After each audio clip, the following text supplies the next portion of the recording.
Dear students, आज का ये लेक्चर आपके चैप्टर सरल रेखा अर्थात स्ट्रेट लाइन का सेकेंड लेक्चर होने वाला है। डियर स्टूडेंट्स, इसके पहले इस चैप्टर के बिहाफ पर मैं आपको एक लेक्चर प्रोवाइड करा चुका हूँ जो कि बहुत ही बेसिक और इम्पॉर्टेंट था। आई होप आप लोगों ने उस लेक्चर को ज़रूर देखा होगा। नहीं देखा होगा तो इस लेक्चर के डिस्क्रिप्शन में उसका लिंक रहेगा, ज़रूर देख लीजिएगा। साथ ही साथ डियर स्टूडेंट्स, आपके अपने इसी चैनल डीडी मैथमेटिकल सॉल्यूशन पर सुबह 6 बजे दंगल रिवीजन भी चल रहा है, उसमें ज़रूर पार्टिसिपेट करिए क्योंकि वो आप सभी लोगों के लिए वरदान साबित होगा। आइए डियर स्टूडेंट्स, आज की इस क्लास को हम स्टार्ट करते हैं। आज की इस क्लास में हम दो इम्पॉर्टेंट टॉपिक डिस्कस करने वाले हैं। पहला टॉपिक होगा कोलिनियरिटी ऑफ 3 पॉइंट्स। 3 दिए गए बिंदु समरेख हैं, एक ही रेखा में है, इसको हम किस तरीके से प्रूफ करेंगे लाइन के इक्वेशन का यूज़ करते हुए। दूसरा टॉपिक हम लोग यहाँ डिस्कस करेंगे एंगल बिटवीन 2 लाइंस, 2 रेखाओं के बीच का कोण हम सभी लोग कैसे प्राप्त करेंगे, इसके बारे में आज के इस लेक्चर में हम डिस्कस करेंगे। इसके बिहाफ पर एक एक क्वेश्चन भी आपको सॉल्व कराएंगे जिससे ये दोनों टॉपिक आपको बेहतरीन तरीके से तैयार हो जाएगा। आइए डियर स्टूडेंट्स, क्लास को स्टार्ट करते हैं। कॉपी और पेन निकाल लीजिए। यहाँ पर हेडिंग पड़ी हुई है 3 बिंदुओं x1 y1 z1, x2 y2 z2 तथा x3 y3 z3 की समरेखता। अब देखिए ध्यान से कैसे हम लोग करेंगे इसको। सबसे पहले तो डियर स्टूडेंट्स ये देख लो कि जो गिवन पॉइंट्स हैं, सपोज कर लीजिए कि वो पॉइंट एक ए है x1 y1 और z1, दूसरा पॉइंट जो है उसको हम b से दिखा दिए, x2 y2 z2 हो गया, तीसरा पॉइंट c हो गया हमारा, x3 हो गया, y3 हो गया और z3 हो गया। अभी हमें क्या करना है, इन 3 पॉइंट्स को कोलिनियर दिखाना है। अब इन 3 पॉइंट्स को कोलिनियर दिखाने का तरीका क्या होगा आप समझिए। सबसे पहले हम एक लाइन का इक्वेशन लिखेंगे जो पॉइंट ए और पॉइंट बी दोनों से होकर के गुजर रही हो। 2 पॉइंट से जाने वाली लाइन की इक्वेशन का आप लोगों को फॉर्मेट कल सिखाया गया था। तो सबसे पहले हम लोग क्या लिखेंगे, आप यहाँ लिखेंगे equation of line, equation of line, ध्यान समझिए, equation of line passing through, ध्यान से हमारी बात को सुनिएगा भैया, passing through point A and B. कोई भी 2 पॉइंट ले सकते हैं, कोई ज़रूरी नहीं है कि पॉइंट ए और पॉइंट बी ही लेंगे। जो 3 पॉइंट्स आपको यहाँ गिवन है इसमें से कोई 2 पॉइंट लेना है और उन 2 पॉइंट से होकर जाने वाली लाइन का इक्वेशन आपको पता करना है। तो ज़रा देखो इक्वेशन होगा क्या, ठीक है। इक्वेशन आपको कल सिखाया गया था x minus x1 upon x2 minus x1 equal to y minus y1 upon y2 minus y1 equal to z minus z1 upon z2 minus z1। ये आपका इक्वेशन हो जाएगा लाइन का। अब इसको हम इक्वेशन फर्स्ट मान लेते हैं। अब ज़रा हमारी बात ध्यान से सुनिए। अभी हमने जिस लाइन का इक्वेशन पता किया है वो 2 पॉइंट ए और बी से होकर के जा रहा है। हमें दिखाना है कि पॉइंट ए, बी और सी ये 3 पॉइंट्स कोलिनियर हैं। बात हमारी सुनिएगा। तो ये अब ये दोनों पॉइंट तो हो गए एक ही लाइन में, एक ही रेखा में हो गए। अब ये पॉइंट सी भी इसी पर होगा, ये हमें क्या करना है, प्रूफ करना है। तो इसके लिए हम लोग क्या करते हैं, ये जो इक्वेशन है इस इक्वेशन को इस तीसरे वाले पॉइंट से सेटिस्फाई कराते हैं। अगर ये तीसरा वाला पॉइंट इस इक्वेशन को सेटिस्फाई कर देता है तो प्रूफ हो जाता है कि ये 3 के 3 पॉइंट एक ही लाइन पर है और प्रूफ हो जाता है कि ये कोलिनियर है, ये समरेख है। बात समझ में आ रही है। तो ये काम आपको करना होगा। अब यहाँ पे आप बोल देंगे इफ पॉइंट, ध्यान सुनिएगा dear students, if point C जो कि है x3, y3, z3 is on the same line then it, ध्यान समझिए, देन इट सेटिस्फाई, संतुष्ट करेगा द इक्वेशन फर्स्ट। क्लियर है। तो इससे इसको हम सेटिस्फाई करा देंगे। तो क्या मिलेगा हमें, x3 minus x1 upon x2 minus x1 equal to y3 minus y1 upon y2 minus y1 equal to z3 minus z1 upon z2 minus z1। अब इसको यहाँ पर रखने पर अगर ये इसको सेटिस्फाई कर देगा, कैसे पता चलेगा सेटिस्फाई कर दिया? ये तीनों आपस में बराबर आ जाएंगे, तो उस सिचुएशन में प्रूफ हो जाएगा कि ये 3 पॉइंट्स क्या हैं, कोलिनियर है। टॉपिक इम्पॉर्टेंट है, इस टॉपिक से एग्जाम में क्वेश्चन पूछा गया है। कंसेप्ट आपको समझ में आ गया होगा, इसको नोट कर लीजिए जल्दी से, फिर हम एक क्वेश्चन इस पे सॉल्व करते हैं, देन आपको बहुत अच्छे तरीके से ये क्लियर हो जाएगा और इसके बिहाफ पर कोई भी क्वेश्चन आपके एग्ज़ाम में आएगा तो उसको आप सॉल्व कर लेंगे। नोट कर लीजिए, एक छोटा सा क्वेश्चन हम आपको सॉल्व करके दिखाते हैं जिसमें इस तरह की बात करी गई है। ठीक है डियर स्टूडेंट्स, लेक्चर बेहद इम्पॉर्टेंट हो रहे हैं, आपके एग्ज़ाम करीब हैं, इसलिए खूब मन लगा करके पढ़ाई करिए और कहीं कोई डाउट हो तो हमसे डिस्कस कर लीजिए, पूछ लीजिए, लेकिन गए बिल्कुल मत करिए, इस चीज़ को ध्यान रखिएगा। ठीक है, चलिए एक छोटा सा क्वेश्चन लेते हैं और आप सभी लोगों को वो हम सॉल्व करके दिखाते हैं कि जिसमें हमें प्रूव करना है कि ये 3 पॉइंट्स क्या हैं, कोलिनियर हैं, जो कि एग्ज़ाम में 2017 में पूछा हुआ क्वेश्चन है। पहले हम क्वेश्चन नोट करते हैं, फिर उसको हम लोग सॉल्व करते हैं। देखिए ध्यान से, क्वेश्चन क्या है भैया, क्वेश्चन नोट कर रहे हैं आप लोग भी नोट करिएगा। क्वेश्चन है डियर स्टूडेंट, सिद्ध कीजिए कि, सुनिए, सिद्ध कीजिए कि, सिद्ध करना है मीन्स प्रूफ करना है, बिंदु, ठीक है, बिंदु मतलब पॉइंट ए, पहला पॉइंट क्या दिया है, -1 -2 -3 और पॉइंट बी जो है हमारा 1 1 1, ठीक है, तथा तीसरा पॉइंट हमें गिवन है -3 -5 -7 संरेख हैं, एक ही रेखा में है मीन्स कोलिनियर हैं, ऐसा हमें क्या करना है, प्रूफ करना है। ठीक है, ये question UPBTE board of technical education Uttar Pradesh 2017 set SB में पूछा गया है। सो आप समझ सकते हैं क्वेश्चन इम्पॉर्टेंट है और इस तरह का क्वेश्चन एग्जाम में पूछा जाता है। अब ज़रा समझिए ध्यान से कैसे हम करेंगे। अभी जो कंसेप्ट मैंने आपको सिखाया है उसी कंसेप्ट का यूज़ करते हुए हमें इस क्वेश्चन को सॉल्व करना है। देखो हम लेक्चर बहुत लेंथी नहीं रखते हैं, आधे घंटे का लगभग लेक्चर हमारा होता है। उस लेक्चर में 2 टॉपिक 3 टॉपिक जितना कवर होने लायक रहता है उतना टॉपिक कवर करता हूं, उसके बिहाफ पर क्वेश्चन सॉल्व कराता हूं और ये प्रयास करता हूं कि जो कुछ भी हम आपको पढ़ाएं वो पूरा आपको समझ में आ जाए। फालतू की बात लेक्चर में मैं करने से बचता हूं और आपसे भी मैं इतना कहता हूं कि अपने काम से काम रखिए, केवल पढ़ाई पर ध्यान रखिए, वही आपके लिए बेहतर होगा। ठीक है ना, चलिए आप इसका क्या करेंगे, सलूशन आप हमारे साथ साथ कर भी सकते हैं। कैसे सॉल्व करना है आपको मैंने समझा भी दिया है। सलूशन में सबसे पहले x1 y1 z1 given points हम लिख रहे हैं, क्या है, -1 है, -2 है, -3 है।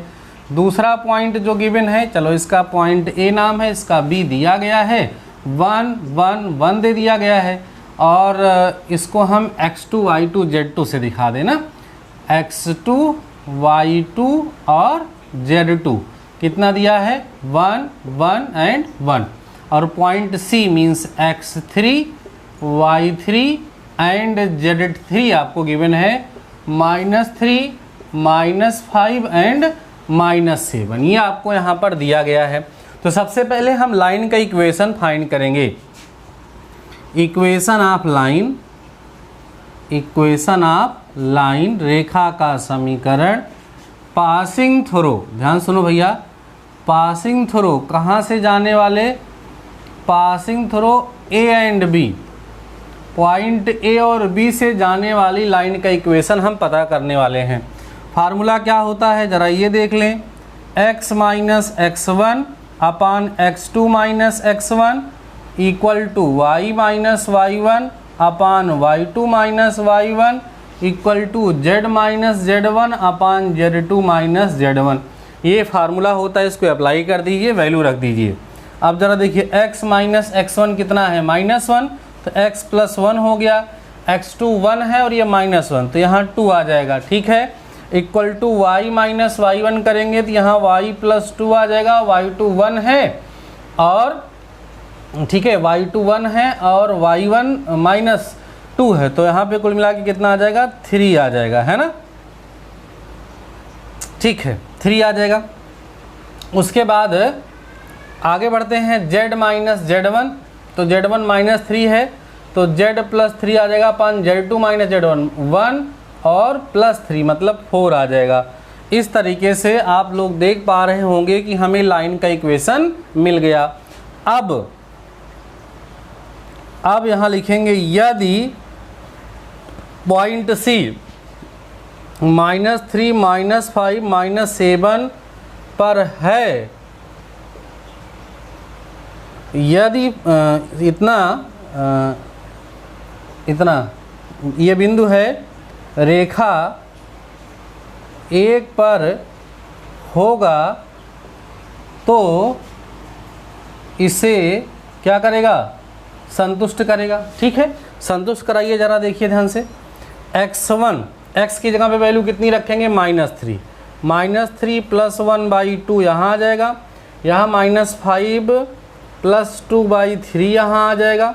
ठीक है, और यहाँ z की जगह कितना रखेंगे -7 + 3/4 आ जाएगा। सॉल्व कर लीजिए, यहाँ देखो -2 आएगा अपान 2 तो -1 इक्वल टू -3/3 -1, यहाँ भी कितना आएगा -1, देखो तो बराबर आ गया, सेटिस्फाई हो गया।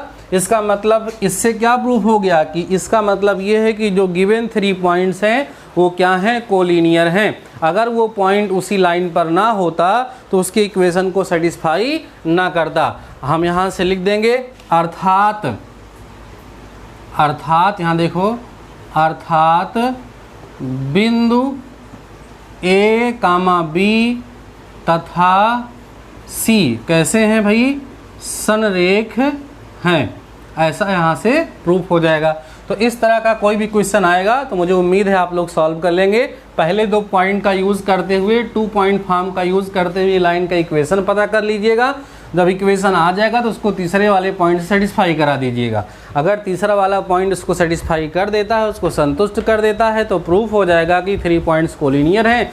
नहीं संतुष्ट करेगा इसका मतलब वो कोलिनियर नहीं है। ठीक है, इसको हम इरेज करते हैं और चलते हैं अपने नेक्स्ट टॉपिक की तरफ, जिसका नाम है 2 रेखाओं के बीच का कोण, एंगल बिटवीन 2 लाइंस। ठीक है, आइए समझते हैं। बहुत ही आसानी से आपको समझाने का प्रयास कर रहा हूं। और डियर स्टूडेंट्स, अगर आपने अभी तक हमारे लेक्चर को अगर लाइक नहीं किया है ना, तो लाइक कर दीजिए। मेहनत से आपको पढ़ाया जा रहा है, ठीक है, इसलिए लेक्चर को अभी तक अगर आपने लाइक नहीं किया है तो लाइक ज़रूर से ज़रूर कर दीजिए। 2 रेखाओं के बीच का कोण, ध्यान सुनिए, टॉपिक है 2, ध्यान से समझ लेना भैया, 2 रेखाओं के बीच का कोण, है ना, एंगल बिटवीन 2 लाइंस।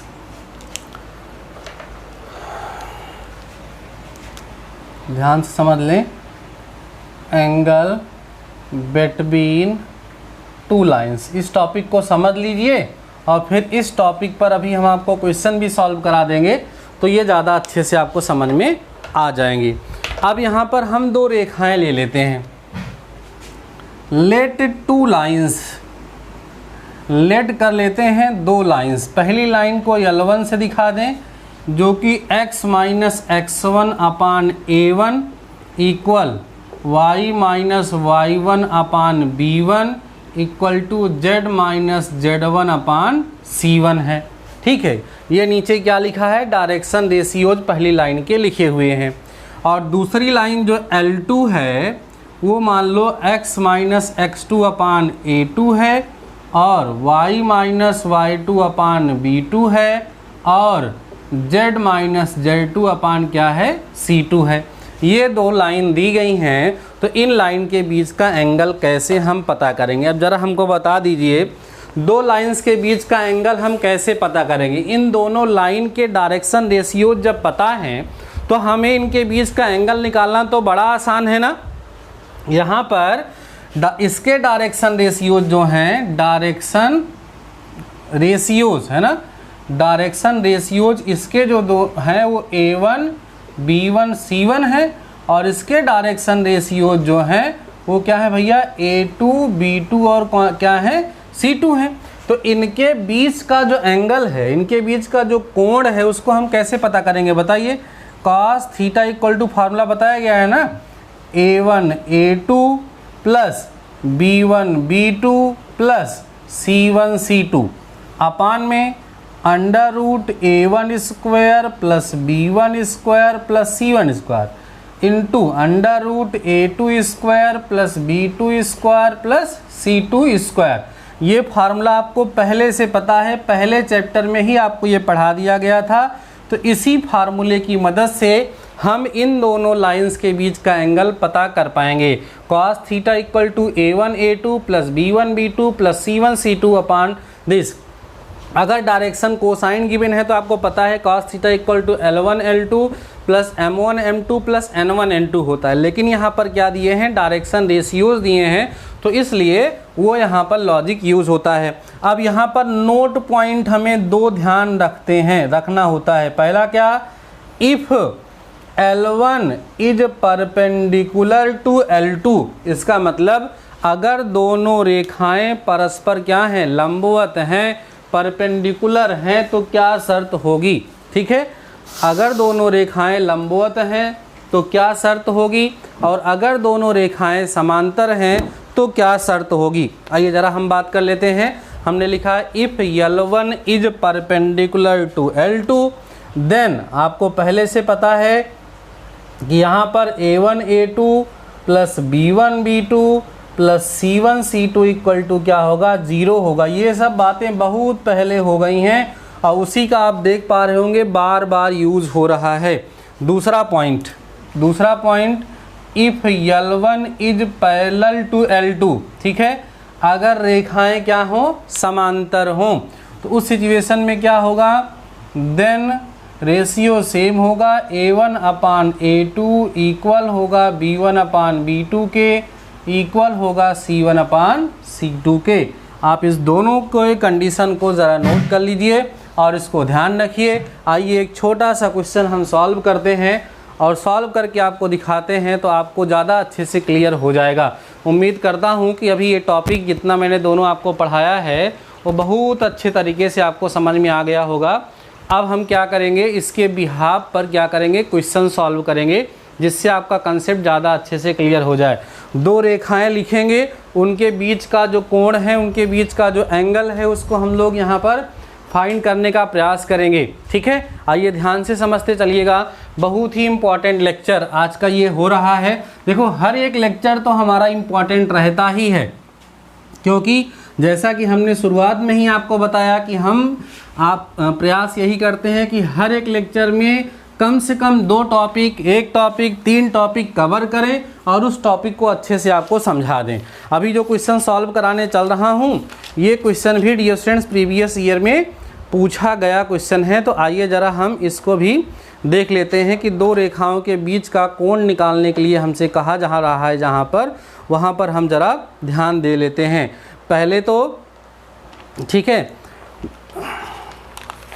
2 तरह से क्वेश्चन यहाँ पर हमें दिया जा रहा है, दोनों मैं यहाँ पर लिखता हूँ। पहला जो कि 2009 में आया है, क्वेश्चन नोट करिएगा। क्वेश्चन कह रहा है उन रेखाओं, ध्यान दो भैया, उन रेखाओं के बीच का कोण ज्ञात कीजिए, कोण ज्ञात कीजिए जिनके दिक् अनुपात, ज़रा ध्यान दें, जिनके दिक् अनुपात, डायरेक्शन रेशियोज, जिनके दिक् अनुपात हमें कितने दिए हैं, 2, 3, 4 तथा 3, 4, 5 दिए गए हैं। अब देखो, लाइन का इक्वेशन यहाँ नहीं दिया गया, यहाँ हमें क्या दे दिया गया, लाइन के डायरेक्शन रेशियोज दे दिए गए, दिक् अनुपात दे दिए गए। तो कैसे सॉल्व करेंगे आप, अकॉर्डिंग टू प्रॉब्लम लिख सकते हैं A1 B1 और C1 कितना आ गया जरा बताइए, 2 3 और 4, A2 B2 C2 कितना आ गया, 3 4 और 5। अब इनके बीच का एंगल हमें पता करना है, फार्मूला क्या होता है, cos theta equal to A1 A2 plus B1 B2 plus C1 C2 upon में under root A1 square plus B1 square plus C1 square into under root A2 square plus B2 square plus C2 square. ये formula सबको पता है, इसको हम यहाँ क्या करेंगे, अप्लाई कर देंगे और वैल्यू हमें मिल जाएगी। पहले तो आपको हम बता दें कि ये क्वेश्चन डियर स्टूडेंट्स पूछा गया है, ऐसा नहीं है। UP BTE board of technical education Uttar Pradesh 2009 में क्वेश्चन पूछा जा चुका है, ठीक है। तो वैल्यू रखेंगे यहाँ हम cos theta equal to A1 A2, A1 कितना है हमारे पास 2 है, A2 3 है, B1 B2 3 और 4 है, C1 C2 4 और कितना है 5 है, अपान में अंडर रूट A1 का स्क्वायर मतलब 4, B1 स्क्वायर मतलब 9 और C1 स्क्वायर मतलब में हो गया 16, ठीक है। इनटू में अंडर रूट फिर से हम करेंगे A2 स्क्वायर मतलब 9, B2 स्क्वायर मतलब 16, C2 स्क्वायर का मतलब हो गया यहाँ पर 25। बातें समझ में आ रही हैं। अब इसके आगे तो मुझे सॉल्व नहीं करना चाहिए, आप लोग आराम से सॉल्व करके थीटा की वैल्यू निकाल लेंगे और मुझे कमेंट सेक्शन में कमेंट करके अपना आंसर भी बता देंगे, ठीक है।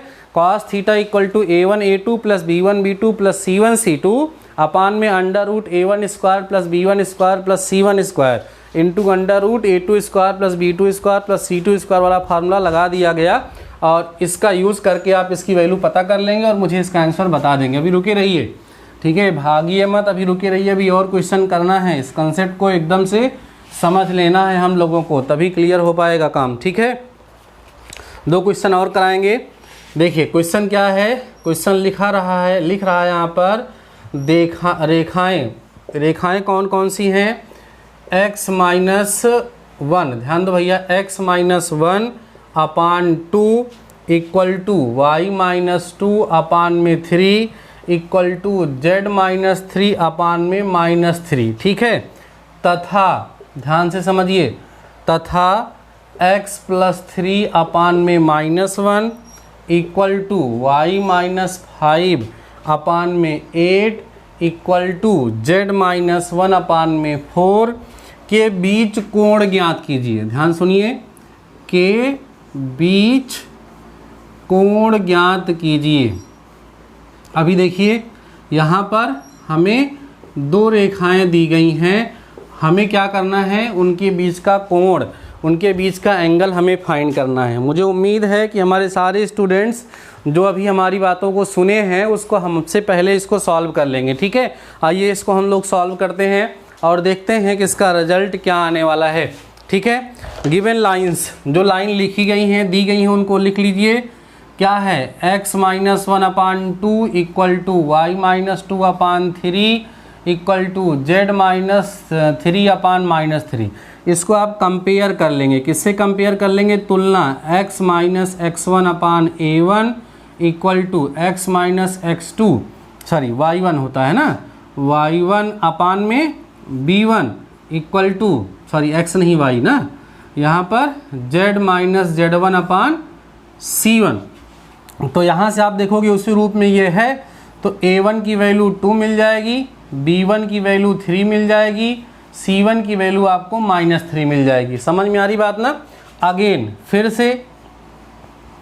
से क्या करेंगे, दूसरी लाइन कौन सी दी गई है, x plus 3 upon -1 equal to y minus 5 upon में 8 equal to z minus 1 upon में 4, ठीक है। इसको हम कंपेयर करेंगे किससे, x minus x2 upon a2 equal y minus y2 upon b2 equal to z minus z2 upon में c2।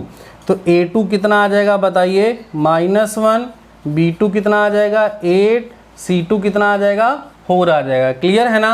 अब हम फार्मूला कौन सा लगा देंगे, cos theta equal to a1 a2 plus b1 b2 plus c1 c2 upon में under root a1 square plus b1 square plus c1 square into under root a2 square plus b2 square plus c2 square.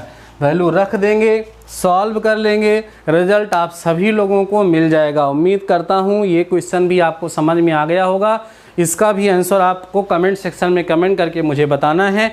मैंने सारा काम कर दिया है, केवल और केवल आपको क्या करना है भाई, वैल्यू पुट करके सॉल्व करना है। इसको मैं इरेज करता हूँ, एक क्वेश्चन केवल और सॉल्व कराऊंगा, बस आज के इस लेक्चर को यहीं हम समाप्त करेंगे। ठीक है, धीरे धीरे करके हम आपके सिलेबस को समाप्ति की तरफ लेकर के चल रहे हैं और उधर दंगल रिवीजन अलग से आपका चल ही रहा है। आइए देखिए डियर स्टूडेंट्स, अगला क्वेश्चन जो है वो क्या है, ज़रा देख लीजिए। सिद्ध कीजिए कि, क्वेश्चन सुनिएगा, लिख रहे हैं सिद्ध कीजिए कि, प्रूफ करना है। क्या प्रूफ करना है भाई, x minus 5 upon 7 equal to Y plus 2 upon में minus 5 equal to z upon 1 तथा x upon 1 equal y upon 2 equal z upon 3। ठीक है, परस्पर लंब हैं। परस्पर क्या है, लंब है। तो आप जब लंब होने का कंडीशन क्या है, a1 a2 plus b1 b2 plus c1 c2 equal to 0। मैं शार्ट में इसको सॉल्व कर रहा हूँ। जब आप सोल्यूशन करेंगे और जिस तरीके इसके पहले वाले क्वेश्चन में हमने कंपेयर किया था, कंपेयर करने पर a1 7 मिलेगा, ठीक है, b1 माइनस 5 मिलेगा, c1 आपको 1 मिलेगा, a2 आपको 1 मिलेगा, b2 आपको 2 मिलेगा, C2 आपको 3 मिलेगा। इतनी बात समझ में आई होगी सब लोगों को। अब हम क्या करेंगे, अब यहाँ पर हम A1 A2 plus B1 B2 plus C1 C2 निकालेंगे।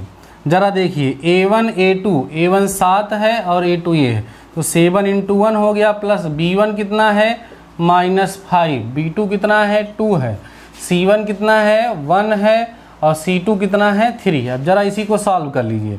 7 माइनस 10 प्लस में 3 सॉल्व करेंगे तो 10 माइनस 10 फाइनली आ गया 0। अब आप क्या कहेंगे, since A1 A2 plus B1 B2 plus C1 C2 equal to 0, therefore given lines are perpendicular to, ध्यान दो, given lines are perpendicular to each other. इसका मतलब जो गिवन लाइन्स हैं वो एक दूसरे के क्या हैं, लंबवत हैं, परपेंडिकुलर हैं। और यही डियर स्टूडेंट्स हमें क्या करना था, इस क्वेश्चन में प्रूफ करना था।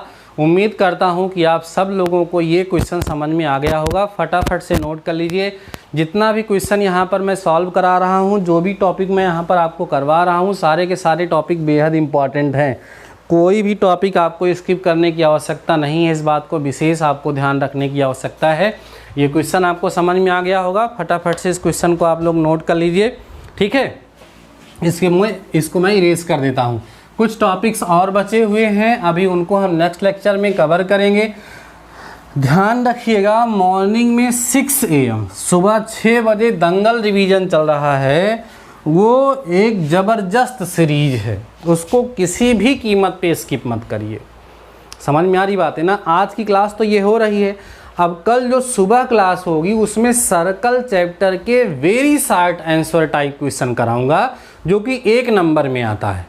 बात समझ में आ रही है, इसलिए उसको आप स्किप बिल्कुल मत करिएगा। इसके अतिरिक्त डियर स्टूडेंट्स, अगर अभी तक पूरा लेक्चर आपने देखा है और लेक्चर आपको पसंद आया है, सारा टॉपिक आपको समझ में आया है, तो आप सभी लोगों से रिक्वेस्ट है कि अभी तक लेक्चर को लाइक नहीं किए हो तो लाइक कर दीजिएगा, कमेंट सेक्शन में प्यारा सा कमेंट करिएगा, अपने दोस्तों के साथ लेक्चर को ज़रूर से ज़रूर शेयर कर दीजिएगा। अगर आपने अभी तक हमारे टेलीग्राम चैनल को नहीं ज्वाइन किया है तो जा करके टेलीग्राम पे सर्च करिए DD मैथमेटिकल सॉल्यूशन, आपको अपना टेलीग्राम चैनल मिल जाएगा, उसको ज़रूर ज्वाइन कर लीजिए।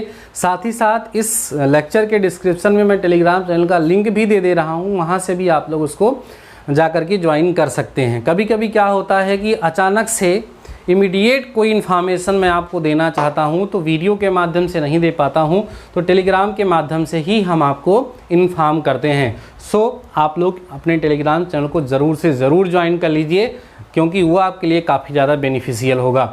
बाकी डियर स्टूडेंट्स, आज के इस लेक्चर में बस इतना ही। मिलते हैं नेक्स्ट लेक्चर के साथ, नेक्स्ट टॉपिक के साथ। तब तक लिए शानदार रहिए और ऐसे ही पढ़ते रहिए।